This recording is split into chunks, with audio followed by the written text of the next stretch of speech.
Shout out BruceGas, aka Toka 2. You know I had to drop a trap for my boy. Hey, where you at? Yeah, capping and harassing boys out here telling favors. I'm the hardest young nigga, I ain't signed to no label. Hey, BruceGas putting no fights on the table. Calling that boxing since Kane versus Abel. Smoking so much gas, you would think that shit was fatal. I'm the people's champion like Muhammad Ali. Shut out BruceGas, one day we gon' meet. Yeah, we gon' blow it down, we gon' smoke hella weed. Yeah, we gon' blow it down, take a hit out the Toka 2. Slipping hella shots, feel like Tyson with the peak. A little Glock on my side, but it hit just like Isaac Cruz. Shout out Mad Chad, real shit, that's my fucking dude. We always cooking on the panel. Strapped to my side, I ain't talking about no sandwich. Bruce passed me the blunt, I'ma light it like a candle. Ayy, non-stop bars, man, I always spit flames.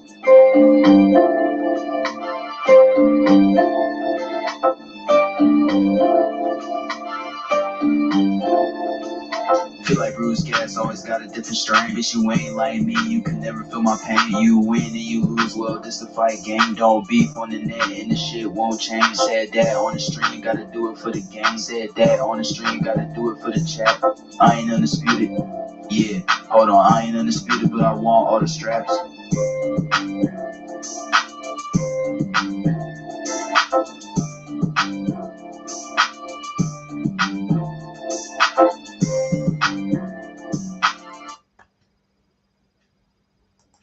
Good evening.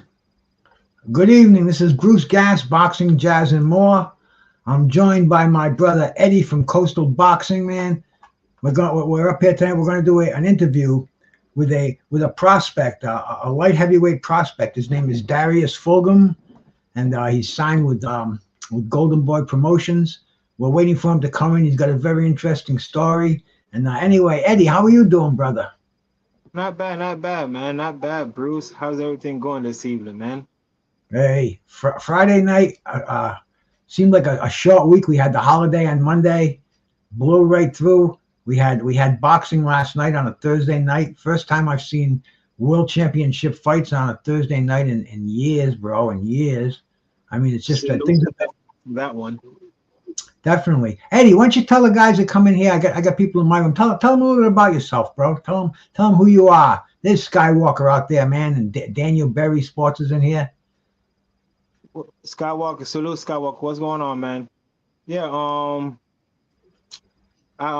my name is Eddie. Everyone call me Eddie Unsteady. You know, I have a podcast here on Coastal Boxing. I also do box myself. Yeah, trying to just promote, you know, great content out here for all of our viewers, you know. You know how to do it. Salute Coco the Bulldog. No, Eddie, you've been putting in that work, man. You've been getting these up and coming fighters. We had Scrappy Ramirez. You brought in the coach Evan Tobler. I mean, you've been putting in the work, bro. You've been getting in touch with these fighters. You've been talking them into coming out for interviews, and hey, I appreciate it. I'm here to give you the give you my resources if you can. I know, we're working together. We all got small channels, but, we combine them. We get the word out there, and we make something happen. Yes, sir. Yes, sir. Man, those fights last night. What you thought about those fights, Bruce?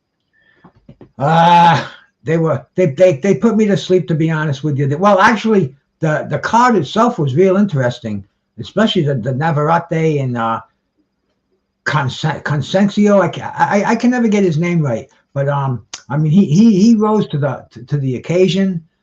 Navarrete was just his tough self. Every time he landed a punch, he was doing damage. He floored Consencio twice in the fight, but Consencio he had that heart last night, man. He was not going to be stopped.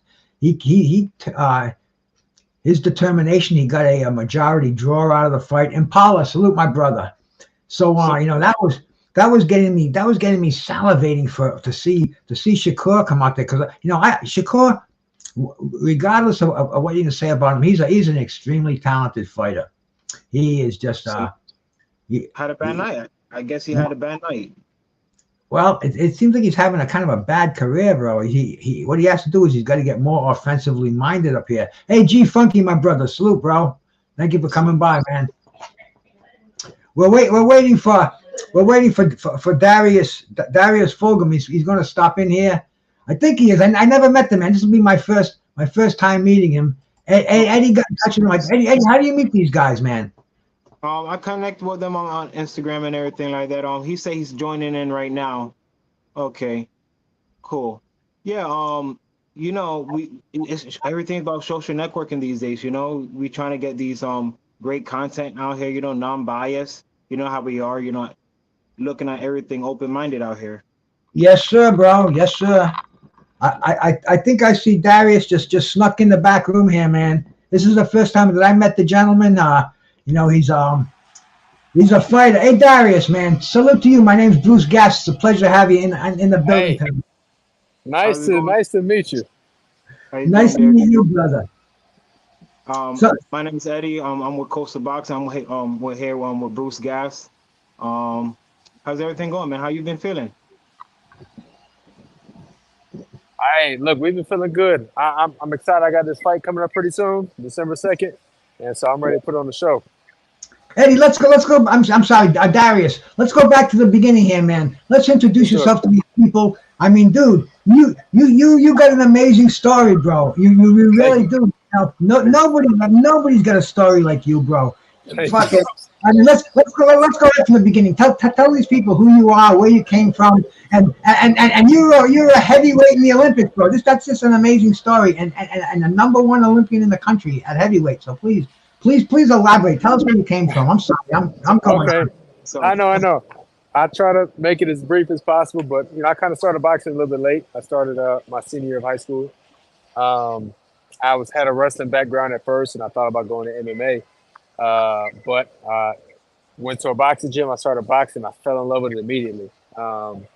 Came from a small town in Killeen, Texas. Was there boxing for about a year and a half. Then moved out to Houston. Met a lot of amazing people. Networked a lot, and really just kept growing as a fighter.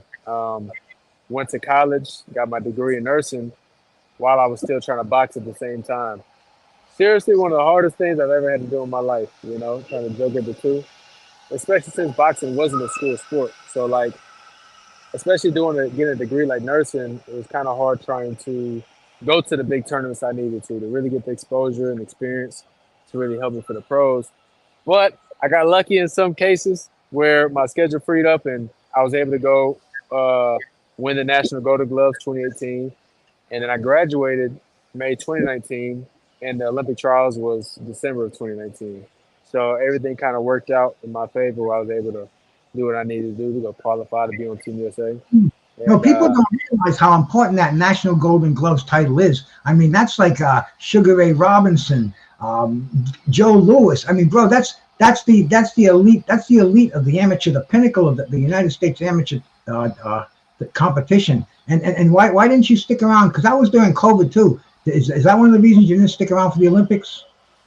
well, no, so what happened with the Olympics is I won the Olympic trials and I was on Team USA, and I was going to represent USA in the Olympics. But when COVID happened, everything got pushed back a year. So I was still on the team during that time period. But what ended up happening was our qualifier. So winning Olympic trials didn't secure our spot in Tokyo. So we had to go to another qualifier in Argentina. And so maybe like 2 weeks out, we were about to go to Argentina. The whole tournament got canceled again. And then so what Mm. they ended up doing was they went by old ranking points from like 2018, 2019. And that's how they selected the people who were going to represent USA in the Olympics. And unfortunately for me, I wasn't on the team at that time, so I didn't have any ranking points. So I got kind of the short end of the stick, and I didn't really have opportunity to really qualify for the Olympics. So then after that happened, that's when I then turned pro. Now, how did you get into the nursing field? I mean, that's a female dominated occupation. I know your father was a driving force, man. I read something about that. Tell us a little about how that got into Yeah, I wish I could give you like a really good story. I just remember that was always what I was going to do. I know my dad introduced it to me, kind of told me about it. And it was like, hey, they need men in nursing. It's a great career field. It's never stagnant. A lot of different things you can go into. You'll always have a job. Technology won't take over nursing. Um, and so, I mean, with all those factors at play, I was a chunky kid when I was growing up. And so when I got really serious about my health, I started trying to learn more about the human body and anatomy. And I think my whole mindset was, okay, well, look, I just take this seriously, going to nursing, and It was always my priority to finish that. Then, right when I finished, take my whole craft into boxing. Nice, nice, nice. We got we, we got another guest here, bro. How we doing, brother? This is really Eddie's show, man. I'm just letting him use my platform over here, and how we doing, bro? What's up? Could you guys hear me? Yes, sir. Yeah, Sir. I'm just coming back from another gym. I went to visit a fighter right now, but I'm here driving home. How are you guys? All good, bro. All good. We're just getting started, man. Darius is telling us about how he got into the sport, and I know. I mean, you were a heavyweight, man. Were you a natural heavyweight, or were you just a big kid? You learn how to take care of your body as the time went on. Tell us about how you and then you want to be a middleweight too, a super Yeah. middleweight. You, What? let's elaborate on that a little bit. And there's a question for you from my brother G Funky in the audience. I guess before we do that, he wants to know if you have an opponent set for your December 2nd fight. Yeah, I do have an opponent for December 2nd. His Ancho, name isn't it? is his name is Pacino Hill. He's my opponent for December 2nd.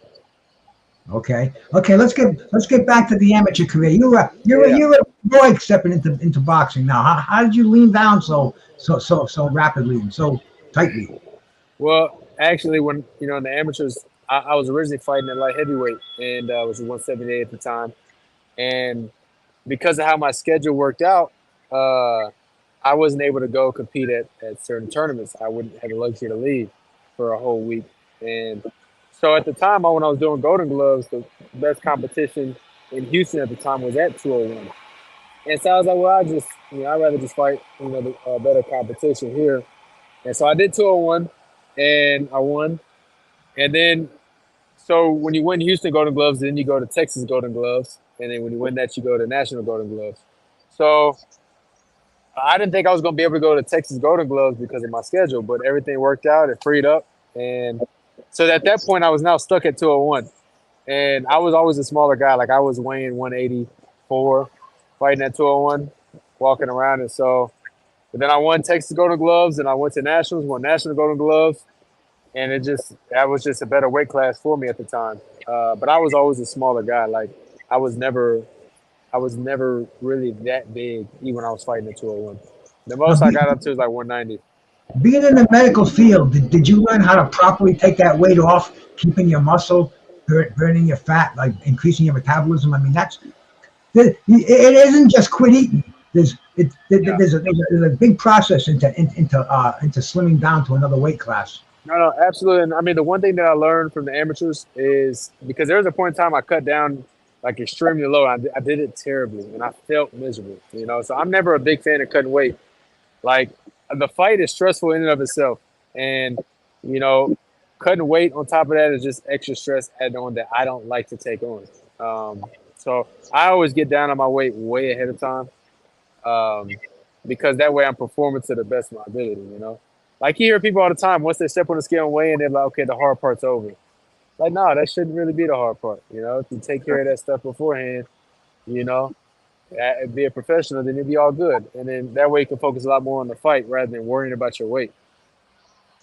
Man, I'll tell you. Yeah, can you explain that to me too? How do these fighters rehydrate now? I know that they get the rehydration clauses, different catch weights, but it seems like fighters they're doing the day before weigh-ins now, and they're coming into the fight 15 pounds heavier than when they stepped on the scale. How do they do that? Well, because realistically, all they're doing is the day before that they're draining all their water weight anyway. So after they step on the scale, once you start putting all that fluids back in you, you're naturally going to shoot back up to what you cut at. Uh, I don't necessarily like to gain necessarily too much weight. Like I said, but the thing, I'm not cutting as much either. Um, but it is crazy, people feel like they get an advantage by cutting that much weight. They feel like that'll make them a better fighter. But sometimes I think opposite. I think that like hurts fighters more than it helps them. My big thing is if you can fight, you can fight. Sometimes like the weight does play a factor when the skill level is the same, but I think I'm big on just focusing on the skills more than the weight. So I have a question. So how long now you been with Golden Boy promotion? I just signed with them not that long ago. I've had like I've been on a couple of their cards. Let's see, 1, 2, 3, 4. I've been on 4 of their cards this year. But we just got signed with them a couple months ago. I have a question. What made you choose Golden Boy over other promoters? I had a really good relationship with Golden Boy. So I actually, when I first turned pro, I signed with another promoter, Probellum. I'm not sure if you guys heard of them. They're supposed to be a bigger Oh, yeah. promotion company coming out. Yeah. They were who I originally had signed with, and then stuff kind of, they ended up rebranding. They ended up got bought out, and it was a weird situation. I don't really know too much details about it, but we had a better relationship with Golden Boy. Like I said, I was on 4 of their cards this year, and how they were handling stuff, they were treating me a lot better. And I know Oscar's big approach to making some of the bigger fights happen, and I do believe in the future that we can make those big fights happen. The tie with the zone does have especially in my weight class, like Top Rank doesn't really have anybody in my weight class at 168. Now PBC does have a lot of fighters at 168, but the issue I feel like with PBC, in my personal opinion, is being a prospect with PBC is kind of tough. You don't really get much. You don't really get the recognition. Like PBC is a great place to be when you're a champion. They promote the hell out of their champions. But as a prospect, not necessarily so much. I know. No, I'm sorry, Ezekiel. Go ahead, bro. Oh no, you're good. You're good. No, I was going to say, like, I get what you're saying, because I realized with the zone, they have a lot of they like to promote a lot of their prospect fighters, and they do a lot of prospect fight cards, like on Thursday nights and stuff like that. Yeah. They do a lot of they show out for the prospects. Right. So I definitely understand where you're coming from. And that's the main thing, really. The publicity is everything. Being able to be seen is the most important thing. The other thing with Golden Boy is I have a lot of activity with them, so I'll be able to stay active and constantly be fighting. Where I'm not fighting every 4 or 5 months, the goal is they're planning on keeping me extremely active and like fighting every other month. So that's really the plan. Now, bro, yeah, I was looking at how many times you fought in 2023. What did you fight? 5 or 6 times in like 10 months?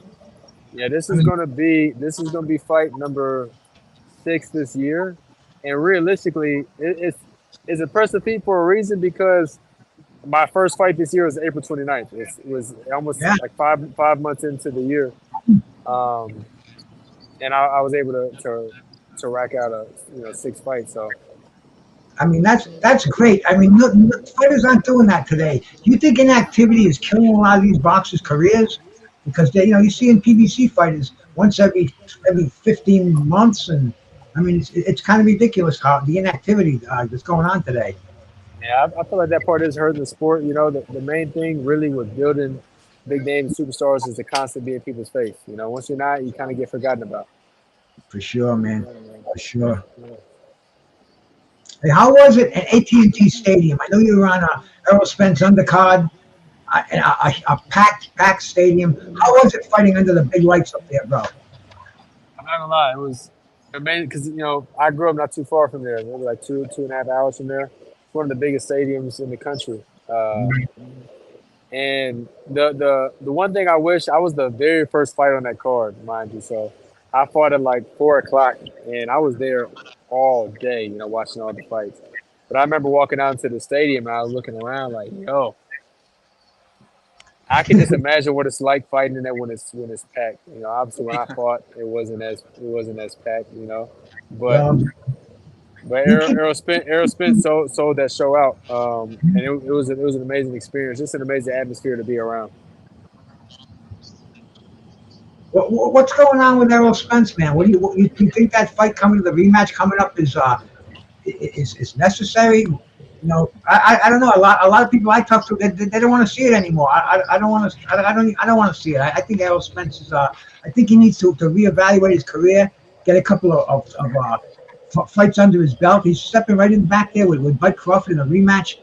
What do you think of that, man? And I like Errol Spence too, bro. I like Errol Spence too. I'm not gonna lie to you, it was very hard to watch. Like even the first fight, watching, I was like, yeah, somebody please stop this fight. Like it It's got something, really hard to watch. something right, right. But I gotta admit though, like something really did. I feel like had to been wrong with Spence because I've never seen Spence look that bad. I've also never seen Bud look that strong. Like I know Bud is strong, but man, he looked strong that fight. Yeah, But still looking at it, it's hard for me to feel like anything would be different in the next fight, Like it was such a dominant performance by Bud that it's hard for me to imagine that the outcome would be any different.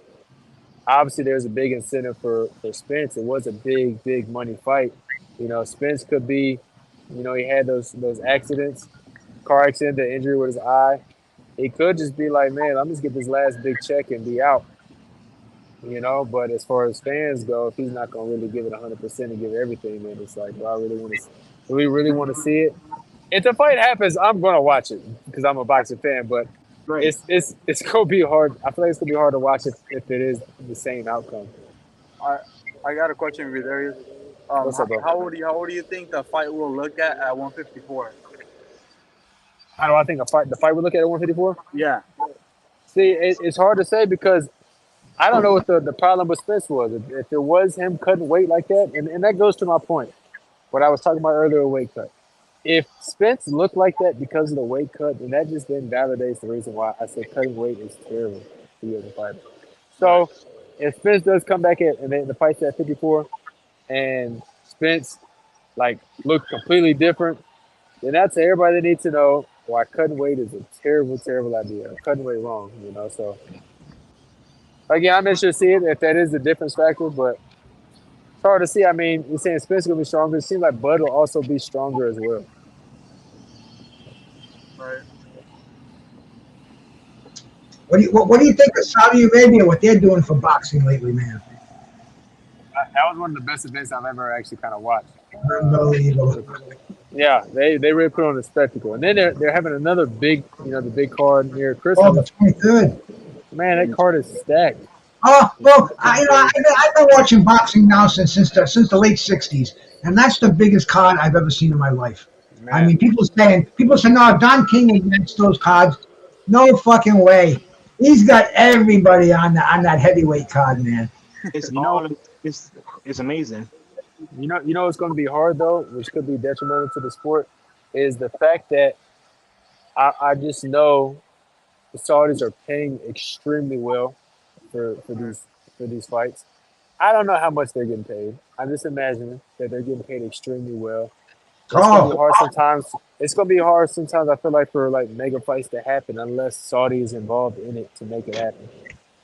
That's exactly what Because we were talking about on my show like a couple weeks ago. It's yeah, like whenever the Saudi get involved, like we're gonna get the fight. It's like it's kind of crazy how it plays out now. yeah. Because well, I mean, you no, really think about it though. Like you can take this into other sports, right? If Patrick Mahomes he gets a big contract, now every quarterback that is similar to Patrick Mahomes' skill level is looking at that and like, oh, y'all paying Pat, then I need to get paid that or more. And I say that to say other people now looking at like, no. We saw this, they're paying, I don't know, let's say they're paying Tyson Fury 100 million or something. Now anybody kind of close to this like kind of wanted money similar to that. Or they'll just wait it out till Saudi is gonna pay for the fight. So I That's feel it. like unless Saudi's involved in it, then a lot of these big fights aren't going to happen because people are going to want like, oh no. If Saudi's going to pay 100 mil for them to fight, then I'll just wait till Saudi's going to pay me and whoever to fight because that's the best opportunity I might have to get paid the most. well, I think that benefits the majority of boxing because we don't go to live events. We watch the fights on pay per view or streaming or whatever it may be. And I think those Saudis are the best negotiators.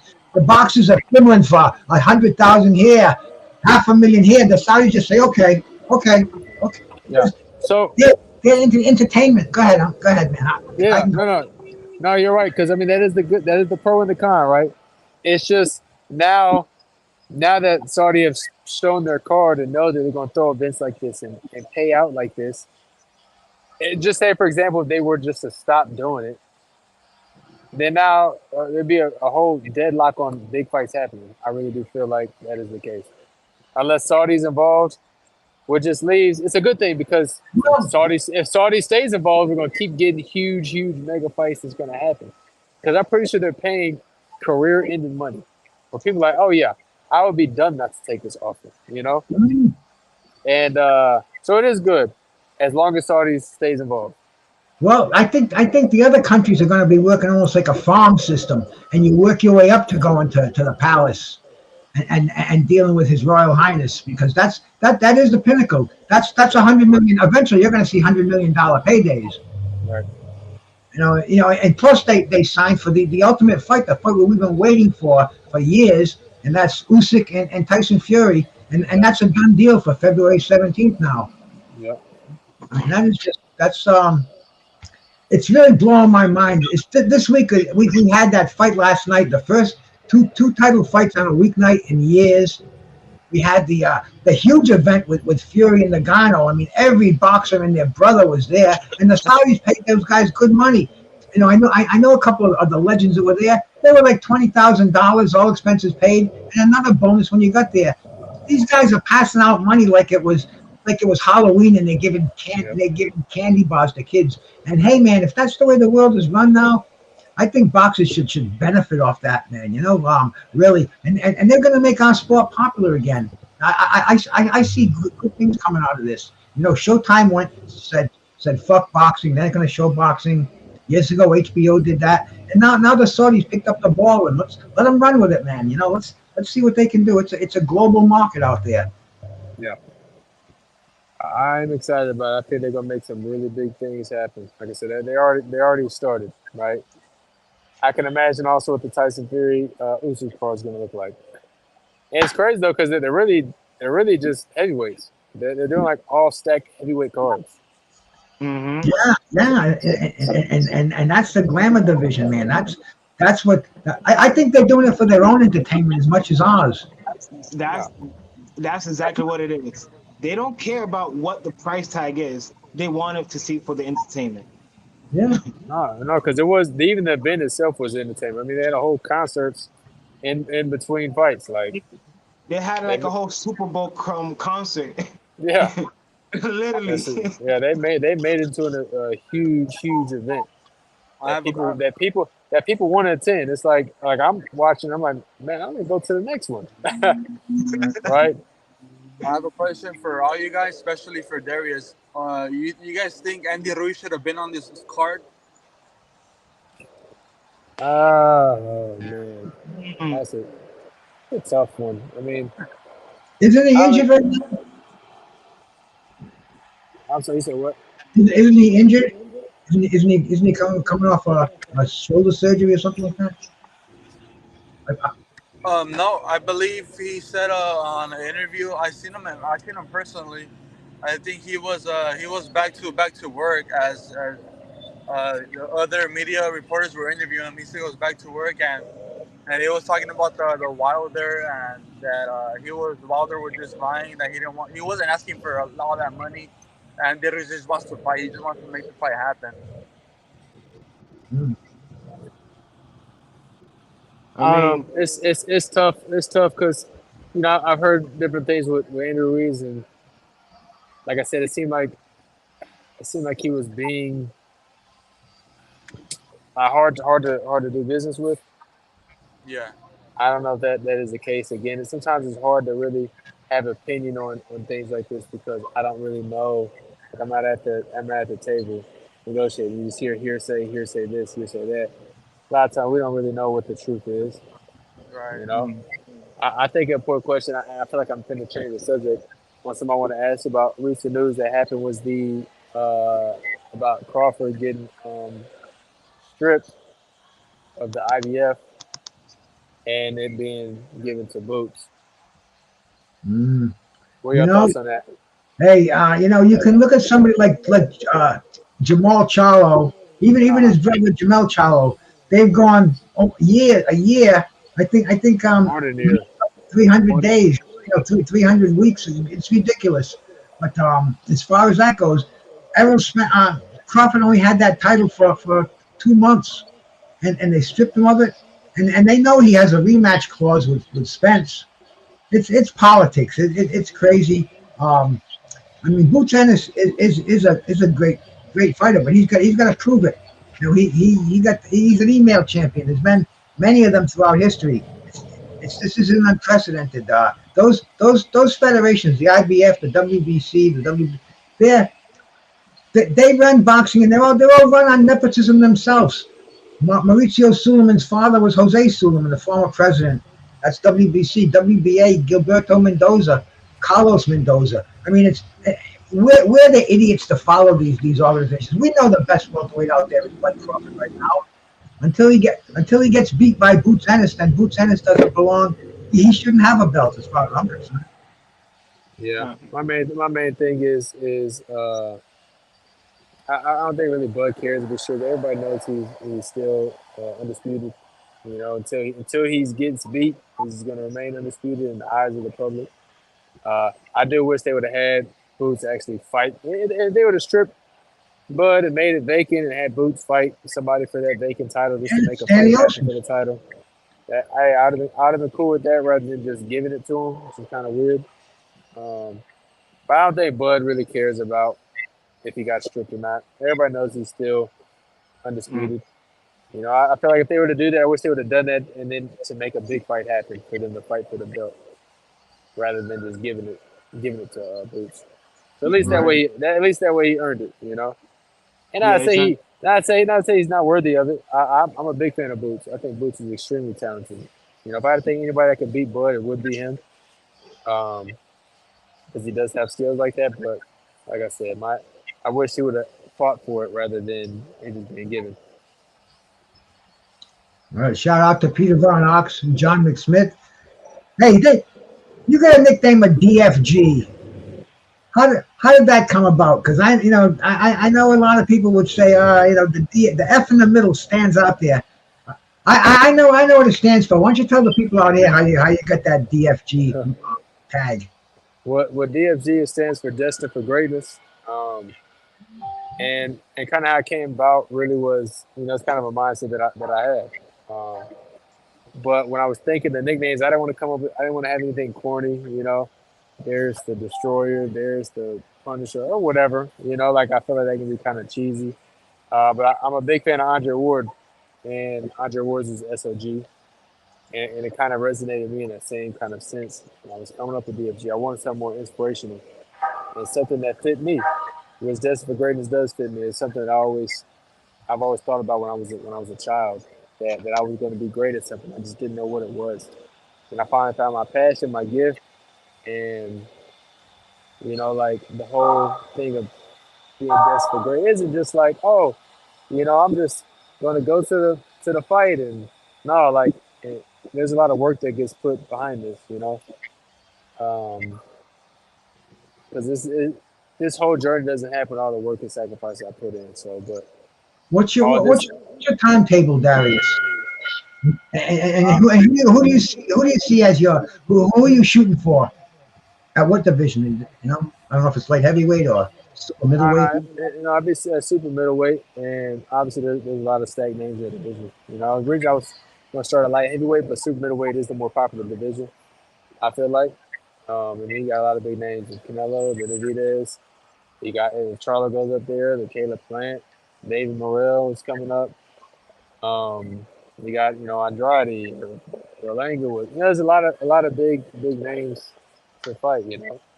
I'm not in a position in my career right where I'm able to call out these names. I haven't really made a full name of myself yet, but realistically, I know the skills that I have, and I do believe I can beat all of those guys. It's just a matter of time until I feel like I can get to that level where I can make a statement like that, and people don't be like, "Man, who is this guy?" So all those guys, I do believe I can beat. If I didn't believe that I could beat them, then I shouldn't be boxing. Right on, brother. Shout out to Chinese Combat Sports out there. No, Darius isn't 19. He looks 19. I think you're in about 27, 28 now, bro. Yeah, 27. I'll tell you, your Hey, walking. I wish I still moved like I was 19. That would be beautiful. I have all the time in the world. How's your workouts? What do you do? You do the road work early in the morning? Do you do a lot of sparring, a lot more bag work and stuff? What philosophy do you have in training? One of my big philosophies really in training is really listening to my body. You know, give my body what it needs. You know, so I don't have like I say program days. Typically I spar 3 times a week when I'm in camp. But as far as like even the intensity of the workouts, that's all determined based on how I am feeling that day. You know, because I know the days that I go hard, I go extremely hard. I go harder than most, and so there are those times where it's like, all right, you got to take care of yourself. And so I've been more focused in these camps and really, especially because I've been fighting so actively, to make sure I'm taking care of my body, that I'm staying at my peak. And sometimes people think you just got to kill yourself day after day after day after day after day, but it's not like that. You're only gonna hurt yourself. I had a friend who he has probably one of the best work ethics I've ever seen, and he's like, "Man, why am I? I'm just so tired." I'm like, "Bro, you need to take a rest. Like, you're killing yourself right now. Your body is broken down to the point like it really can't operate efficiently how it should, and those rest days are important." So I don't have like a strict training regimen I can tell you. You know, like I kind of do what needs to be done. Okay. That's as Now, now, basic now, as I you, could put it. now you've been in some very impressive stables. Have you sparred with any champions or high ranked pros recently? Yeah, well, actually, for this camp, I've been sparring with David Morrell. Um, Oh, he's getting ready to fight pretty soon as well too. He trains out here in Houston, so he's the most recent guy that I've been sparring with. Um, I spar with Gilberto Ramirez. We're in the same stable. I spar with Alex Gojdik. I spar with Jared Anderson. I spar with mm. Joe Joyce. I spar with a lot of the guys I was on Team USA with. A lot of prospects coming up. Um, so I've been there with a lot of good talent for sure. You've seen almost every style out there, then, and it's going to be pretty tough to pull a trick on you and send in some Rick. I hope so. I hope so. My whole goal is be prepared for anything because Right. some people are always gonna have a little trick up their sleeve. You just gotta be ready for it. Now you got to fight now. You got to fight in a few weeks coming up too. Now, so are you geared in? Are you still doing heavy sparring? Or have you already made the weight? Are you feel good there? Is you Yeah, my getting weight, burnt my stomach? yeah, no, my weight's good. I still got one more week of sparring. Fights in 2 weeks. I still got uh, sparring next week, and then but everything else is good though. Weight's good. My body's feeling really great right now. So now we're kind of almost at that kind of just maintenance phase. I'm in some of the best shape I've ever been. So I'm still. I came off a fight and just right back into camp. So Yeah. like I said, a lot of stuff is just maintained to make sure I have no injuries, make sure my body's taken care of. Right on, brother. Yankee You hear Kyle. that? Hey, you hear that? You hear that in Shakur in his last fight? That was the main thing he was talking about. That he. This goes what I said. I mean, what he said.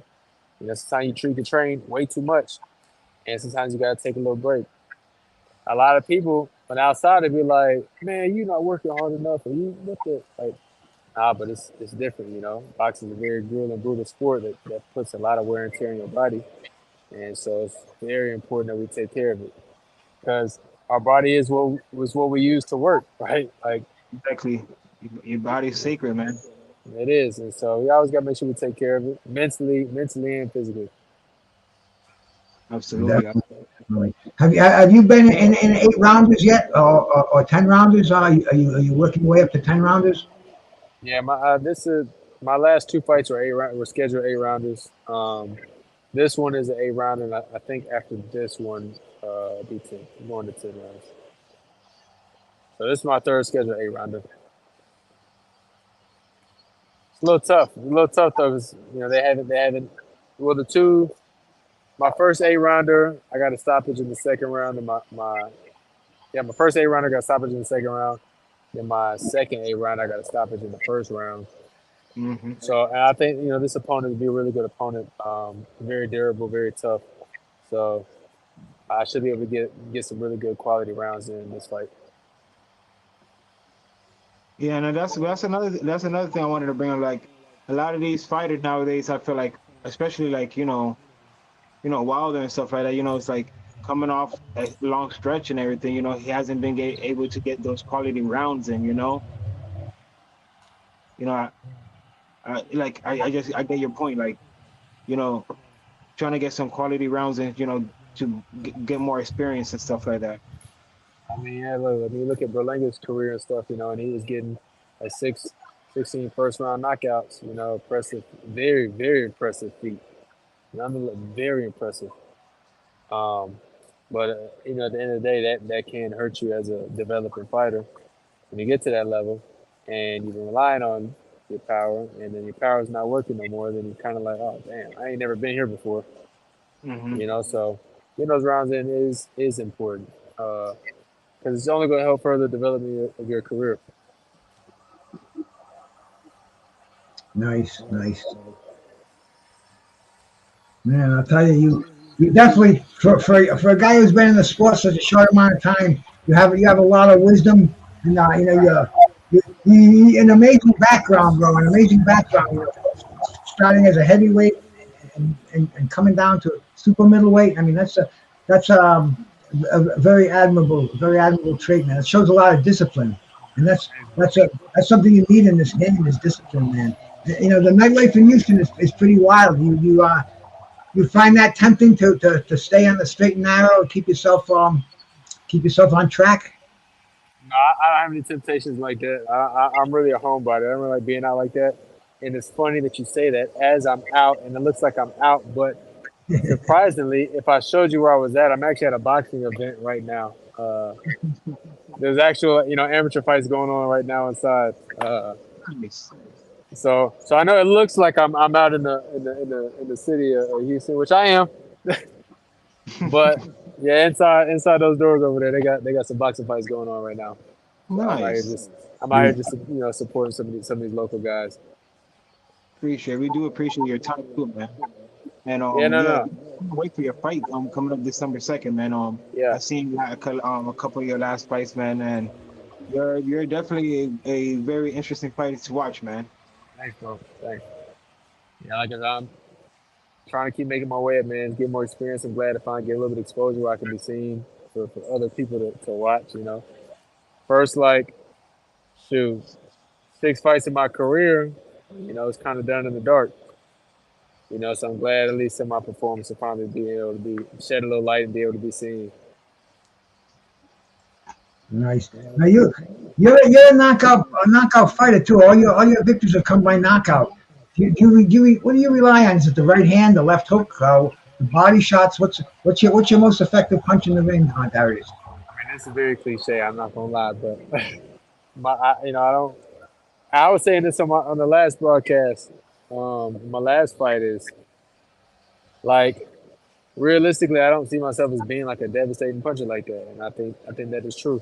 And the reason why I say that is because if I was to think that, then I'll start to get too carried away with it.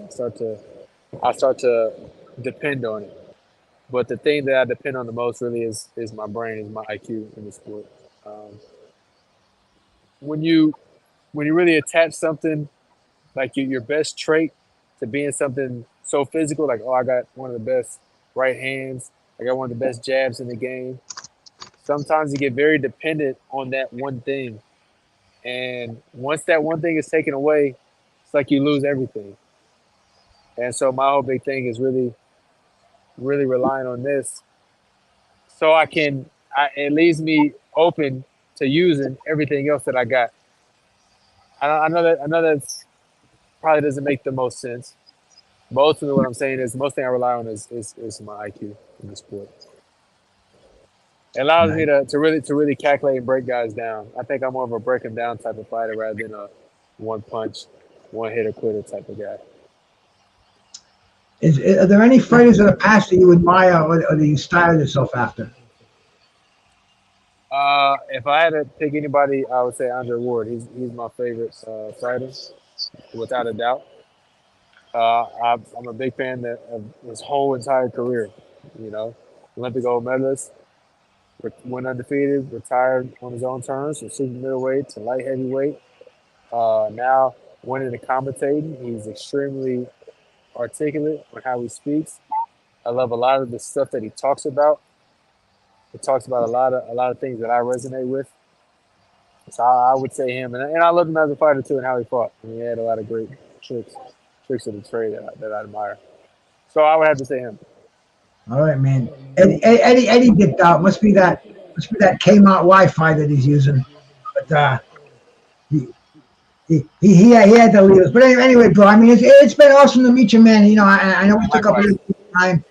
It's been great, Darius. You want to tell these people where they can get in contact and where they can follow you? Yeah, really, just my Instagram, which is just my name at Darius Fulghum, Darius Fulghum. Mostly just on Instagram. I hope everybody's tuned in for the next fight, December 2nd on the Zone. I think it's going to be a hell of a fight and a great showcase. Absolutely, brother. Hey, man. You know, for myself, for Eddie, and for Ezekiel, bro. Thank you so much for gracing us, man. Thank you so much for your time. I'm gonna go back and watch these fights and support these guys, man. Thank you so much, and we'll talk soon. All right, champ. God bless you, man. All right, likewise. All right, man. That's it, bro. Cool interview, man. Darius Fulghum. Check him out. Follow his career. He's fighting on the Zone on December 2nd. So check him out, man. Peace.